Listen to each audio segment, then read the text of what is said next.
Hello everyone, very good morning to all of you. आज के video में 25 फरवरी 2025 के करंट अफेयर कवर करेंगे। सभी न्यूज़ इंपॉर्टेंट हैं, इसलिए वीडियो को अंतिम तक ध्यान से देखिएगा। करंट अफेयर की पीडीएफ आप मेरे टेलीग्राम ग्रुप से डाउनलोड कर सकते हैं। टेलीग्राम का ऑफिशियल लिंक वीडियो के डिस्क्रिप्शन में दिया हुआ है। पहले कल के क्वेश्चन की बात करेंगे। कल मैंने आपसे कंप्यूटर का क्वेश्चन पूछा था और मैंने देखा कि कई लोगों को परेशानी हुई आंसर करने में। मेरा सवाल यह था कि जो वेब ब्राउज़र होता है उसमें जो भी आपको वेब पेजेस दिखते हैं उसके लिए रिस्पॉन्सिबल इनमें से क्या होता है। तो जिन लोगों ने भी रेंडरिंग इंजन आंसर किया है उन सभी का आंसर सही है। दरअसल आपको किसी भी वेब ब्राउज़र में, चाहे आप मोजिला फायरफॉक्स यूज़ कर रहे हो, गूगल क्रोम यूज़ कर रहे हो या फिर इंटरनेट एक्सप्लोरर यूज़ कर रहे हो, कोई भी आप यूज़ कर रहे हो, हर एक ब्राउज़र में जब भी आपको वेब पेजेस दिखाई देते हैं तो वो आप तक फेच करके देने का काम रेंडरिंग इंजन करता है। दरअसल जब आप इसका आर्किटेक्चर देखोगे तो ये कुछ इस तरीके से दिखाई देता है। ये काफ़ी टेक्निकल है लेकिन मैं आपको बहुत ही आसान भाषा में समझा देता हूँ। देखिए है क्या कि जो चीज़ें आपको दिखाई नहीं पड़ती हैं, मतलब जो कोडिंग वाला पार्ट होता है, ये है वो कोडिंग वाला पार्ट, ठीक है। अब इसमें भी नेटवर्किंग इक्विपमेंट अलग होते हैं, साथ में जावा स्क्रिप्ट इंटरप्रेटर अलग है और यूआई मतलब यूज़र इंटरफेस बैकएंड अलग है। अब ये जो यूआई बैकएंड है इसी को कोडिंग के नाम से जाना जाता है। मतलब आप किसी भी प्रोग्रामिंग लैंग्वेज में कोडिंग कर रहे हो, जैसे मान लीजिए आपने पाइथन में करी या फिर आप पीएचपी पे कर रहे हो या फिर आप सी शार्प पे कर रहे हो या जावा पे कर रहे हो, ठीक है। साथ में इसके क्या होता है, जावा स्क्रिप्ट इंटरप्रेटर भी काम करता है। ये इंटरप्रेटर क्या करता है, जो यूज़र इंटरफेस का बैकएंड है इसे रेडी करने का काम करता है, मतलब ये इसे एग्जीक्यूट करने का काम करता है। और इन तीनों से डायरेक्ट कनेक्ट कौन होता है, रेंडरिंग इंजन कनेक्ट होता है। अब ये रेंडरिंग इंजन क्या करता है, ये इन तीनों को एक साथ कंपाइल करने का काम करता है। जब ये कंपाइल होते हैं, जब ये तीनों एक साथ मिलते हैं तभी वो जाकर वेब पेज बनते हैं। क्योंकि वेब पेज के लिए आपको क्या क्या चाहिए, आपको नेटवर्किंग इक्विपमेंट भी चाहिए, मतलब जैसे एचटीटीपी, बिना एचटीटीपी के तो आप वेब पेज देख ही नहीं सकते, ठीक है। उसी तरीके से अब वेब पेज में जो भी आपको दिखाई दे रहा है वो सब यूज़र इंटरफेस बैकएंड की वजह से और जावा स्क्रिप्ट इंटरप्रेटर की वजह से। तो ओवरऑल जब ये तीनों मिला देता है रेंडरिंग इंजन तो क्या बन जाता है, आपका वेब पेज बन जाता है। यही कारण है कि आंसर हमारा क्या था, रेंडरिंग इंजन। अब इसके ऊपर क्या है, इसके ऊपर ब्राउज़र इंजन होता है, मतलब जिसको आप ब्राउज करते हो। मान लीजिए आप गूगल क्रोम यहाँ पर यूज़ कर रहे हो तो जो भी आपने ब्राउज किया वो आप तक रेंडरिंग इंजन से लेकर वहाँ तक पहुँचाने का काम ब्राउज़र इंजन ही करता है। और जो आपको स्क्रीन में दिखाई देता है अंततः, मतलब सबसे आखिर में, that is called user interface. User interface हर एक उस चीज़ को बोलते हैं जो कि फाइनल आउटपुट है। एग्जाम्पल के तौर पर मान लीजिए आप गाड़ी लेने गए तो ये जो गाड़ी में आपको स्ट्रक्चर दिखाई दे रहा है ये यूज़र इंटरफेस है। अब जैसे मान लीजिए आप गाड़ी लेने गए तो आप क्या देखते हो, आप देखते हो गाड़ी का कलर क्या है, आप स्टीयरिंग को छू कर देखते हो, आप टायर्स को बाहर से देख पा रहे हो, गाड़ी का साइज देख पा रहे हो। अब आप ये तो नहीं बोलते हो ना कि मुझे अंदर इंजन दिखाओ जिसके अंदर मुझे देखना है कि पिस्टन कैसे कूद रहा है, ठीक है। क्यों, क्योंकि ये जो पिस्टन है या फिर इंजन के अंदर वाली चीज़ है वो सब यूज़र इंटरफेस बैकएंड का पार्ट है। वो आपका काम नहीं है देखना, आप एंड यूज़र हो, आपका काम है सिर्फ यूज़र इंटरफेस देखना, बैकएंड देखना आपका काम नहीं है। उम्मीद करता हूँ आप सभी समझ गए होंगे। अब शुरू करेंगे आज के करंट अफेयर। अभी हाल ही में ये कौन सी राज्य सरकार है जिसके द्वारा विटनेस प्रोटेक्शन स्कीम लॉन्च करी गई है। नाम से ही आपको समझ आ रहा है, जो गवाह कोर्ट में जाकर गवाही देंगे किसी के भी खिलाफ तो उनको सिक्योरिटी दी जाएगी गवर्नमेंट के द्वारा। तो ये है हरियाणा सरकार। हरियाणा के मुख्यमंत्री हैं नायाब सिंह सैनी और उन्हीं के द्वारा विटनेस प्रोटेक्शन स्कीम 2025 लॉन्च करी गई है। इसका मेन उद्देश्य ये है कि स्पेशली ऐसे लोग जिनके खिलाफ गवाही देने पर या तो उन्हें मौत की सज़ा हो सकती है और या तो फिर उम्र कैद हो सकती है, तो ऐसे गवाहों को यहाँ पर इस योजना के अंतर्गत स्पेशल प्रोटेक्शन दी जाएगी। तो अगर हरियाणा के अंदर कोई, जैसे मान लीजिए केस चल रहा है तो ये है ए व्यक्ति, अब ये कोर्ट के कटघरे में खड़ा हुआ है, इसके ऊपर आरोप है और जो बी है ये मान लीजिए इसके लिए गवाही देने जाता है इसके खिलाफ, तो ऐसे में पुलिस की तरफ से पूरी प्रोटेक्शन इस बी व्यक्ति को मिलेगी और इसके घर वालों को भी मिलेगी। हरियाणा में गवर्नर हैं बंडारू दत्तात्रेय। कौन है, बंडारू दत्तात्रेय। ये कौन सा देश है जिसने हाल ही में फैसला किया है कि अब से 25 फरवरी को ये नेशनल मिलिट्री मार्टिरडम डे के रूप में मनाएंगे। मतलब राष्ट्रीय सैन्य शहादत दिवस हिंदी में इसको बोलते हैं। तो ये दिवस है बांग्लादेश के लिए। बांग्लादेश सरकार ने हाल ही में फैसला किया है कि अब से 25 फरवरी को हर साल सैन्य शहादत दिवस के रूप में मनाएंगे। अब ऐसा किस लिए कि आपको बता दूं, 2009 में यहाँ पर बांग्लादेश में एक कांड हो गया था जिसको पिलखाना किलिंग के नाम से जाना जाता है। क्या बोलते हैं? पिलखाना किलिंग, ठीक है। और पिलखाना हत्याकांड भी इसको बोलते हैं। अब देखिए इसमें हुआ क्या था कि बांग्लादेश राइफल्स जो है, जो कि इनकी आर्मी यूनिट है, उसी के कुछ सोल्जर्स ने बगावत कर दी थी और ऐसे में उन्होंने कई लोगों को मार दिया था। और जिसकी वजह से कई सारे जो यूनिट के जो सैनिक थे वो भी शहीद हुए थे। तो उन्हीं की याद में राष्ट्रीय सैन्य शहादत दिवस के रूप में अब से मनाया जाएगा 25 फरवरी को। तो ये दिन 25 फरवरी 2009 था। और बांग्लादेश में इस टाइम पे जो इंटम गवर्नमेंट चल रही है, मतलब जो केयर टेकर प्राइम मिनिस्टर हैं, ये हैं मोहम्मद यूनुस। और यहाँ के जो राष्ट्रपति हैं ये हैं मोहम्मद शहाबुद्दीन चुप्पू। क्या नाम है? शहाबुद्दीन चुप्पू। हाल ही में सीनियर नेशनल कबड्डी चैंपियनशिप 2025 की आयोजित करी गई। इस बार इसका 71वां संस्करण आयोजित किया गया। कौन सी टीम ने इसको जीता? तो इस बार सर्विसेज की टीम ने इसे जीता है। और सर्विसेज की टीम के जो कैप्टन रहे वो रहे नवीन कुमार। सर्विसेज आपको पता है किसकी टीम है? ये दरअसल ये डिफेंस या फिर आप बोल सकते हो आर्म्ड फोर्सेस की हमारी टीम होती है, जिसमें आर्मी के भी सोल्जर होते हैं, नेवी के भी सोल्जर होते हैं और एयर फोर्स के भी होते हैं। तो इन्हें बोला जाता है सर्विसेज टीम। तभी आप देख सकते हो यहाँ पर तीनों के लोगो भी हैं, आर्मी, नेवी और एयर फोर्स, तीनों का लोगो है। और फाइनल में सर्विसेज ने रेलवे टीम को हराकर इस बार की नेशनल कबड्डी चैंपियनशिप अपने नाम कर ली है। इन्होंने रेलवे को 43-35 के स्कोर से हराया है। और इस बार जो इसका आयोजन किया गया ये उड़ीसा के कटक में जवाहरलाल नेहरू इंडोर स्टेडियम में आयोजित किया गया। यह कौन सी कंपनी है जिसने आर्कियोलॉजिकल सर्वे ऑफ इंडिया के साथ एक पैक्ट साइन किया है? और दरअसल जितनी भी हेरिटेजेस साइट्स हैं, मतलब जो हमारे देश की धरोहर हैं, उनके पास पड़ने वाली जो भी वाटर बॉडीज हैं, जैसे तालाब हो गया, झील हो गई, उन सबको रिवाइव करने का काम ये कंपनी करेगी। तो आर्कियोलॉजिकल सर्वे ऑफ इंडिया ने ये कॉन्ट्रैक्ट दिया है बिस्लेरी कंपनी को, बिस्लेरी इंटरनेशनल, जिनको अब ये कॉन्ट्रैक्ट मिल गया है कि जितने भी देश की धरोहर हैं उनके आसपास जितनी भी वाटर बॉडीज हैं उन सबको प्रिजर्व करने का काम बिस्लेरी ही करेगी। मतलब उन्हें सजा कर रखेगी, उन्हें बचा कर रखेगी।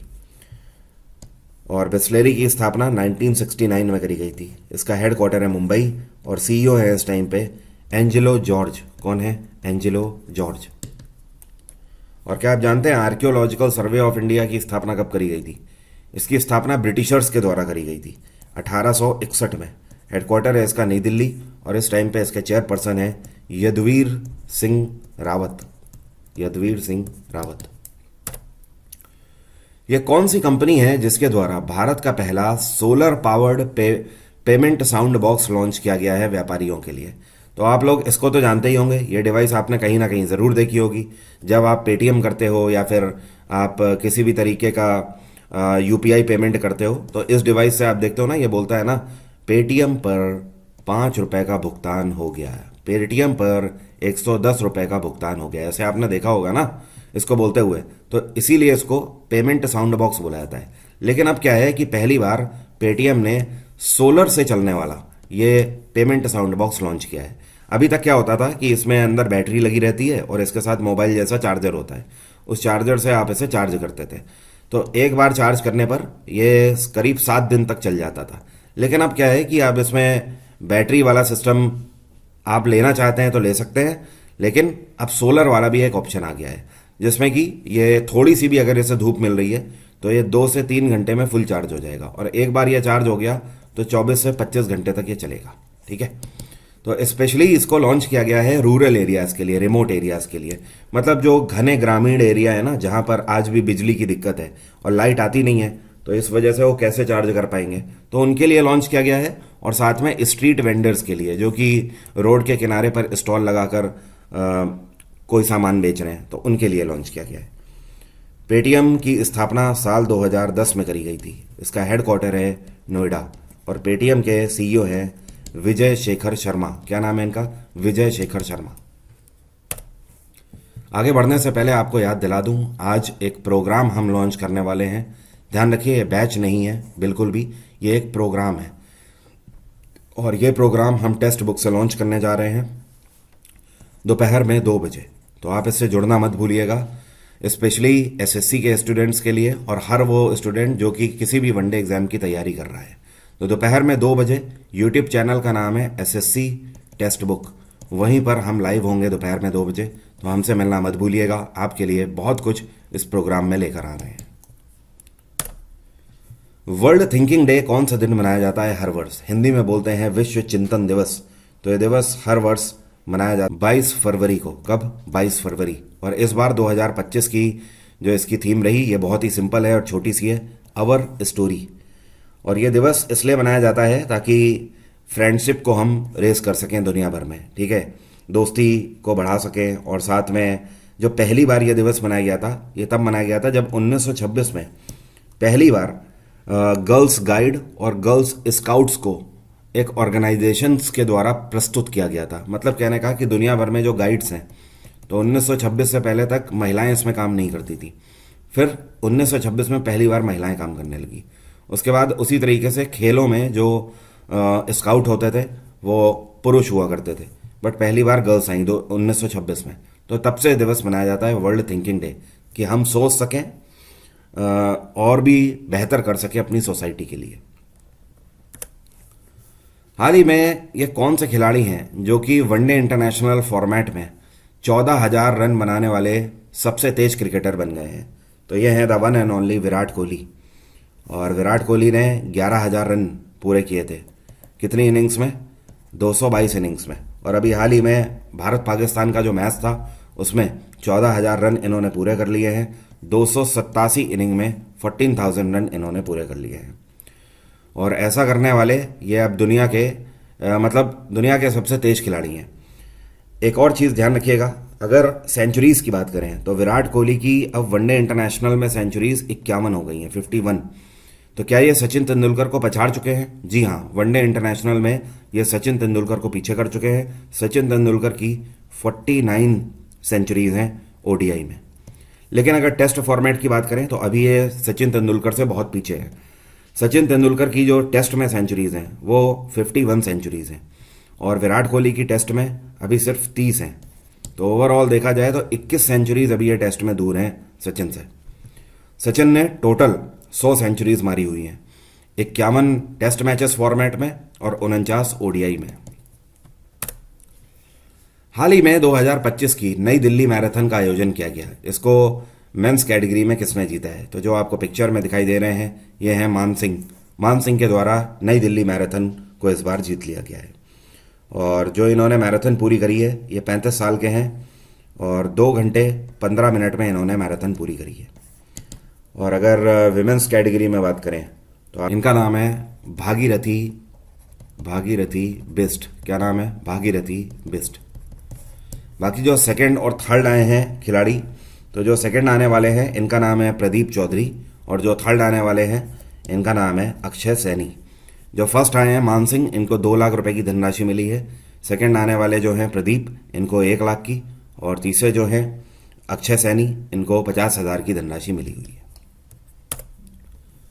ये कौन से यूटी के मुख्यमंत्री हैं जिनके द्वारा नीवा ट्रेनिंग लॉन्च करी गई है? नीवा का मतलब है नेशनल ई विधान एप्लीकेशन ट्रेनिंग। और इस यूनियन टेरिटरी के जितने भी एमएलएज हैं, मतलब मेंबर ऑफ लेजिस्लेटिव असेंबली या हिंदी में जिनको विधायक बोलते हैं, उनको ट्रेनिंग देने के लिए नीवा ट्रेनिंग लॉन्च करी गई है। अब देखिए है क्या, ये है पुडुचेरी, ठीक है। और पुडुचेरी के जो मुख्यमंत्री हैं एन रंगास्वामी, इनके द्वारा एक एप्लीकेशन लॉन्च किया गया था। ये जो एप्लीकेशन है ये जितने भी एमएलएज हैं उनको ट्रेनिंग देगा कि किस तरीके से अब पुडुचेरी की जो विधानसभा है उसको पूरे तरीके से पेपरलेस किया जाएगा। मतलब अब पुडुचेरी की विधानसभा में कागज़ का यूज़ बिल्कुल भी नहीं किया जाएगा, सारी चीज़ें डिजिटली ही लॉन्च करी जाएंगी, जैसे उत्तर प्रदेश की विधानसभा में बहुत पहले हो चुकी है। यूपी की आप लेजिस्लेटिव असेंबली में देखोगे तो आप हर एमएलए के सामने एक पेन टैब देखोगे और साथ में एक कंप्यूटर स्क्रीन भी आप देखोगे। तो रीज़न क्या है कि अब कोई भी पेपर वाला काम वहाँ पर नहीं होता है, सब कुछ डिजिटाइज हो गया है। सेम उसी तरीके से यहाँ पर भी है। तो अब डिजिटल किया जा रहा है तो उसके लिए विधायकों को ट्रेनिंग भी दी जाएगी। इस वजह से नेशनल ई विधान एप्लीकेशन के थ्रू उन्हें ट्रेनिंग प्रोवाइड करी जाएगी। और पुडुचेरी के लेफ्टिनेंट गवर्नर हैं के कैलासनाथन। कौन है? के कैलासनाथन। ये कौन सी ऑर्गेनाइजेशन है जिसके द्वारा 2025 की बॉर्डर मैन मैराथन लॉन्च करी गई अमृतसर में? तो पंजाब के अमृतसर में बीएसएफ के द्वारा एक मैराथन का आयोजन किया गया जिसका नाम था बॉर्डर मैन मैराथन 2025। और इसमें पूरे भारत भर से 5200 से ज़्यादा 5200 से ज़्यादा आर्म्ड पर्सनल्स ने हिस्सा लिया। और ये पैरामिलिट्री फोर्सेस से भी थे, मतलब कुछ सीआईएसएफ के जवान थे, कुछ सीआरपीएफ के थे, कुछ आर्मी से भी थे और कुछ पंजाब पुलिस से भी थे, कुछ बीएसएफ से थे। और इतना ही नहीं, आर्म्ड फोर्सेस के अलावा ये पहली बार ऐसी मैराथन लॉन्च करी गई है जिसमें सिविलियंस को भी मौका दिया गया, बशर्ते वो 18 वर्ष से ज़्यादा के हों। तो ये बहुत ही अद्भुत तरीके की मैराथन लॉन्च करी गई। और भी इंटरेस्टिंग बात यह है कि दुनिया भर के और प्रोफेशनल एथलीट्स ने भी इसमें हिस्सा लिया। बीएसएफ की स्थापना 1965 में करी गई थी। इसका हेडक्वार्टर है नई दिल्ली। और इसका जो इनॉग्रेशन है, ये बीएसएफ के डायरेक्टर जनरल हैं इस टाइम पर। ये कौन है? दलजीत सिंह चौधरी, इन्हीं के द्वारा किया गया। भारत का एक कौन सा राज्य है जो कि अभी हाल ही में अपना डेलीगेशन लेकर यूनेस्को गया है? और यूनेस्को का हेडक्वार्टर है पेरिस। तो ये पेरिस में गए हैं यूनेस्को ऑफिस में अपना पूरा डेलीगेशन लेकर, और यूनेस्को से ये रिक्वेस्ट करने गए हैं कि इस राज्य में जो 12 किले हैं इनको वर्ल्ड हेरिटेजेस स्टेटस दिया जाए। और साथ में सारे दस्तावेज लेकर गए हैं प्रूफ के साथ। तो ये है महाराष्ट्र सरकार। महाराष्ट्र सरकार की तरफ से पूरा एक डेलीगेशन गया है इनके मिनिस्टर्स और ब्यूरोक्रेट्स का, जो कि यूनेस्को को जाकर कन्विंस करेंगे कि महाराष्ट्र के अंदर मराठा साम्राज्य से जुड़े हुए छत्रपति शिवाजी महाराज के जो 12 किले हैं, उन 12 किलों को एक साथ वर्ल्ड हेरिटेज स्टेटस में शामिल किया जाए। और यूनेस्को की स्थापना 1945 में करी गई थी। इसका हेडक्वार्टर है पेरिस। यूनेस्को के सेक्रेटरी जनरल हैं एंड्रू अजूले। कौन है? एंड्रू अजूले। महाराष्ट्र में इस टाइम पर मुख्यमंत्री हैं देवेंद्र फडणवीस और यहाँ के गवर्नर हैं सीपी राधाकृष्णन। महाराष्ट्र के फोक डांस आपसे कई बार पूछे जाते हैं, तो ध्यान रखिए। जैसे यहाँ पर कोली डांस एक चलता है, और तमाशा यहाँ का है, और लवानी नाच भी यहाँ का है, दही हांडी हो गया, नाटक हो गया, और गफा हो गया, एक है लाजिम, ये भी यहाँ पर चलता है। तो ये सारे फोक डांस हैं महाराष्ट्र के। भारतीय नौसेना के द्वारा ये कौन सा नेवल शिप है जिसको डी कमीशन अभी हाल ही में किया गया है? और डी कमीशन करने के साथ ही महाराष्ट्र के टूरिज्म डेवलपमेंट कॉरपोरेशन को इसको दे दिया गया है। अब महाराष्ट्र का जो टूरिज्म डेवलपमेंट कॉरपोरेशन है, ये इस शिप को भारत का पहला अंडर वाटर म्यूजियम बनाने का काम करेंगे। तो इंडियन नेवी से अभी डी कमीशन हुआ है आईएनएस गुलदार। आईएनएस गुलदार में काफ़ी रस्टिंग हो गई थी, इसकी एज भी बहुत हो गई है। तो जब एजिंग हो जाती है तो डी कमीशन कर दिया जाता है शिपों को, क्योंकि उसके बाद तो वो जानलेवा हो सकते हैं। तो अब ऐसा ना कर कर अब डी कमीशन कर दिया गया है। वैसे डिस्ट्रॉय नहीं किया जाएगा। महाराष्ट्र टूरिज्म डेवलपमेंट कॉरपोरेशन इसको रेनोवेट करेंगे म्यूजियम के हिसाब से, और पानी में ही इसको रखेंगे, मतलब डॉक यार्ड पर किनारे ही रखेंगे। और फिर इसमें टिकट लगाई जाएगी और लोगों को फील दिया जाएगा कि हाँ, हमारी नेवी के जो नेवल शिप्स हैं वो किस तरीके से अंदर से दिखाई देते हैं, अंदर से उनका फील कैसा होता है। तो अगले 1.5 से 2 साल में इसको पूरे तरीके से तैयार कर लिया जाएगा। और इंडियन नेवी के इस टाइम पे एडमिरल हैं डीके त्रिपाठी। पूरा नाम है दिनेश कुमार त्रिपाठी। अब मेरा आज का सवाल है आपसे, इंदिरा सागर डैम जो है ये मध्य प्रदेश में कौन सी नदी पर स्थित है? कमेंट बॉक्स में लिखकर बताइए। बहुत ही इंपॉर्टेंट क्वेश्चन है ये। 2025 के किसी भी एग्जाम के लिए एसएससी की क्वेश्चन बैंक या अमेजोन से ऑर्डर करके आप अपने घर मंगा सकते हैं। और इस किताब का लिंक वीडियो के डिस्क्रिप्शन में है। इसमें मैंने जीएस के 9000 क्वेश्चन सॉल्यूशन और कंपाइलेशन के साथ दिए हैं। चैप्टर वाइज, टॉपिक वाइज और एग्जाम वाइज तीनों तरीके से कंपाइलेशन दिया हुआ है। और अभी 10 बजे अगर आप पॉलिटी रिवाइज करते हैं सुबह 10 AM पर जो मेरी क्लास होती हैं, तो इसके लिए आप एसएससी टेक्स्ट बुक पर आ सकते हैं। अभी सुबह 10 बजे ही क्लास चालू हो जाएगी, जिसमें मैं आपके पॉलिटी का पार्ट 1 कराने जा रहा हूँ आज क्वेश्चंस का। पॉलिटी के ऑलमोस्ट सारे टॉपिक्स आपके क्वेश्चंस के थ्रू रिवाइज हो जाते हैं इसमें। तो आज की बात यहीं तक रहेगी। Thank you so much. Have a nice day. Take care. Bye bye. Have a nice day.